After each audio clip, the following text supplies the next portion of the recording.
তুমি কি শুধু সফল হতে চাইছো নাকি সফল হয়ে শান্তিও খুঁজছো? কারণ অনেকে চড়াই পৌঁছে ভেতরে একেবারে ফাঁকা। আজকের গল্পটা এমন এক মানুষকে নিয়ে যে শুধু সফল নয়, সুখীও। কারণ সে খুঁজে পেয়েছে সত্যিকারের মানসিক শান্তি। নাম ছিল আরিফ। সাধারণ ঘরের ছেলে। খুব ছোটবেলায় বাবাকে হারায়। মা তাকে শিখিয়েছিলেন কষ্ট মানে শক্তি। সেই থেকেই আরিফ শুধু একটাই কথা মাথায় রেখেছিল, সফল হতে হবে। পড়াশোনায় সে ছিল দারুণ। কলেজের পর ভালো চাকরি, বড় বেতন সব পেয়ে যায়। গাড়ি, ফ্ল্যাট, বিদেশ ভ্রমণ সবকিছু তার ঝুলিতেই।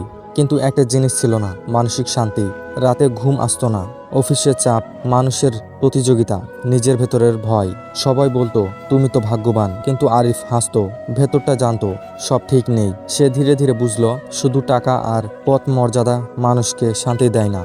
একদিন ছুটিতে সে চলে যায় একটি পাহাড়ি গ্রামে। সেখানে এক বৃদ্ধ সাধুর সাথে দেখা হয় তার। আরিফ জিজ্ঞাসা করলো, আমি সব পেয়েছি, শুধু মানসিক শান্তি খুঁজে পাইনি। কেন? বৃদ্ধ হেসে বললেন, তুমি সব পেয়েছো কিন্তু নিজেকে হারিয়ে ফেলেছো। যেখানে তোমার ভালোবাসা নেই সেখানে সফলতা কেবল বোঝা। তুমি কাকে খুশি করতে চাইছো, দুনিয়াকে না নিজেকে? এই প্রশ্নগুলো আরিফকে নাড়িয়ে দিল। শহরে ফিরে গিয়ে সে নিজের জীবন ধীরে ধীরে বদলে ফেলে। সে রাত জেগে আর শুধু কাজ করতো না, বরং সময় কাটাতে শুরু করলো মার সঙ্গে, বন্ধু বান্ধবের সঙ্গে। প্রতিদিন 30 মিনিট নিজেকে দিত। মেডিটেশন করত, বই পড়তো, মনকে শান্ত রাখতো।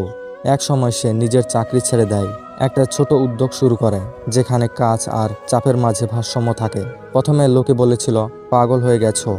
এখন সেই মানুষেরই ছেলেমেয়েরা আরিফের কোম্পানিতে চাকরি করে। তার আয় কম কিন্তু সে হাসে। তার ব্যস্ততা কম কিন্তু তার চোখে তৃপ্তি। এক সাংবাদিক তাকে জিজ্ঞাসা করে, আপনি কি সাফল্য?